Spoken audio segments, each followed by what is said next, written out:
Hello and welcome to the first live on Limitless Living. This is a group where I am hoping to help professionals, business leaders, and entrepreneurs develop holistically. And by holistic, I'm referring to a rounded growth, not just in their professional life, but in personal, social, and maybe spiritual life as well. So the first live, I wanted to talk about something very simple and perhaps a topic that can help you get yourself on an improvement journey perhaps. I have a certain view about improvement, but that's not what today's topic is about. I wanted to talk to you about change ecology. Now, change ecology is extremely important when you set out to do certain improvements, and those improvements could be in your what you deem as your personality, like I want to become more kind, or I want to be more approachable, or it can be particular habit breaking, giving up smoking perhaps. Whatever it be the change, so there is a current state and you want to move to a new state, so you want to make a change in your life, and there may have been times when you tried, and you might have tried quite hard as well, but the change doesn't last as long as you want it to last. So if you want to understand why you're not able to make lasting changes, here is the questions, or here are the questions that you should be asking yourself before you set out to make some changes. Now, I'll give you a couple of examples why change ecology is quite important. Now, first of all, where is the intention to change coming from? Is the change intention from you, or is it from someone else? If you take people that may want to lose weight, some of them may want to lose weight because they want to lose weight. They think that they've had enough with their body, they want to lose weight and get more fit, whatever other motivation they may have to lose weight. And some of them may want to lose weight because people around them have said it so many times that they think perhaps that is what I should be doing. Not because it is their own idea, it is their own motivation to make a change in their life and lose weight. So what typically then happens is, when your intention is not your own and it is borrowed, you end up persevering for a bit, but you drop, because your willpower is what is really important for you to pursue. And you manage to hold on to your willpower for a short period of time. So maybe for a month you will have a very clean diet and you'll be exercising, and the 31st day you're probably eating cakes for breakfast, lunch and dinner. Once the willpower drops, you end up going back to your old habit. So the change is not lasting. And you might have even seen some result. You might have dropped off some pounds, but you would put them back on once you break your new habit, because it's not ingrained in you yet. So whose intention is it to make that change? That is one of the key questions to ask. The next question to ask yourself is, why do I want to make this change? What is the reason this change is important to me? What difference is it going to make to me in my life? And that life, please don't assume that life is only about your family or your personal life. It's a rounded life, because we all spend a lot of time at work as well.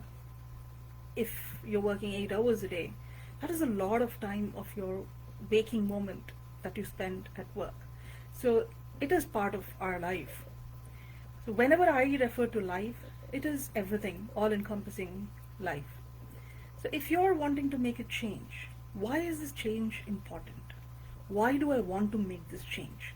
Now, this probing will help you convince yourself to have that intention well grounded in you.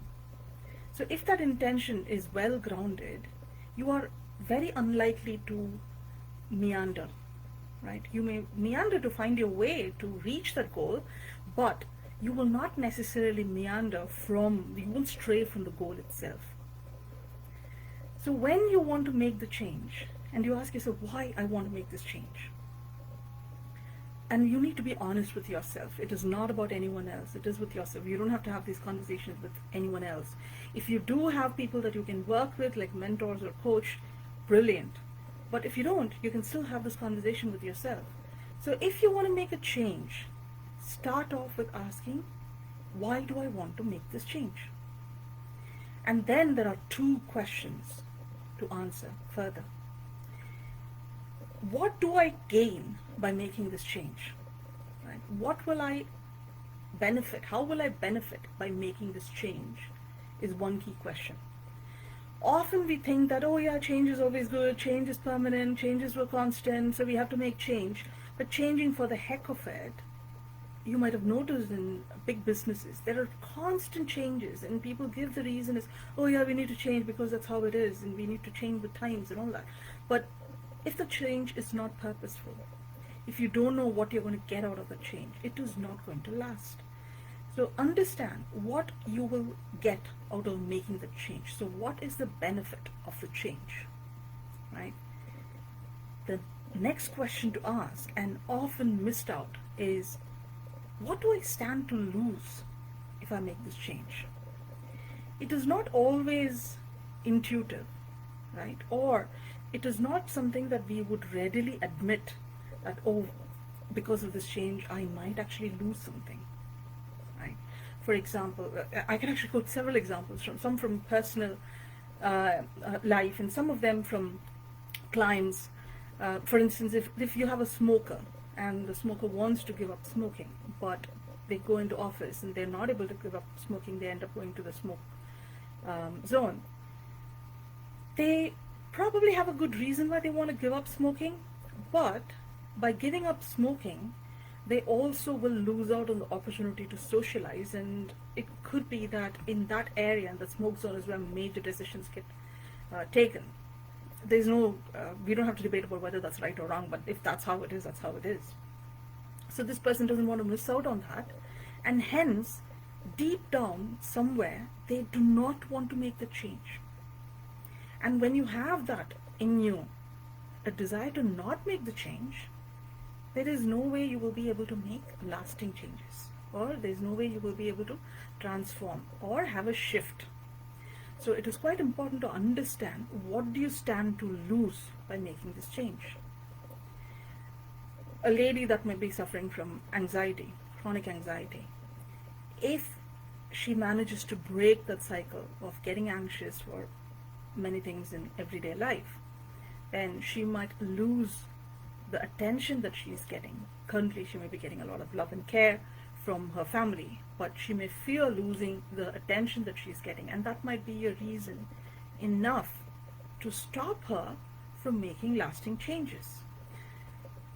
Another reason why people may not want to make change, in fact, I'll quote from my own professional life. There was once when I was told that I should learn when to back off. So as a young engineer, that came out as a shock. I was like, what do you mean when to back off, right? I did not want to change. I was adamant on being who I am because I thought that was me being authentic. That is one way of looking at it. But in time, I wondered why I don't want to change that, right? I didn't want to change that because I felt like that is one of my defining personalities, right? Veena is an assertive person, is something that people would say. The moment anyone comes across me, they will find me as assertive. So, and they will also think that I'm courageous because I'm quite bold. I speak the truth. These are all based on my perception, right? So for me, it was very important that I get identified by those qualities. And if I back off, if I don't question when I think I should question, or if I stop questioning, I will lose that identity. And for that reason, I did not want to make that change. But as years rolled on, I managed to understand that, some battles are not worth winning. And it is okay to back off. And in fact, it is more than okay to back off. It improves your chance of success when you back off. So I learned to pick my battle, and I learned the true meaning of backing off. So I did make certain changes, and now it is just a part of me. I don't have to work on it. I don't have to deliberately hold myself. I'm not counting 1 to 10 to hold myself back. It has become a natural part of me. So ask yourself the question, why you may not want to make this change. What do you stand to lose by making this change? Right? So these are key questions. Whose idea is it that I should change? Right? Is it my own idea? If it is not, then you're very unlikely to persevere. What will I gain by making this change? And that gain should outweigh the next question. What will I stand to lose by making this change? If what you lose in your perception doesn't outweigh the gain, you're very unlikely to persevere. You're very unlikely to do with all your heart what is needed to do. And then you can go ahead and define the change. Because sometimes the change definition matters a lot. You are not trying to change others. You're not trying to change the situation. You're trying to change yourself, or you're trying to change your perception of the situation. And we will come to that in another live talk. If you are catching up on this live video at a later point, please do leave a comment saying replay so that I know you've seen it. And if you have any thoughts, any comments, any questions, please feel free to put in the comments. And remember, this is a group, and I would really appreciate participation as well. So feel free to participate in the group. I hope you found this video useful. I'll see you in another one. Thank you. Bye-bye.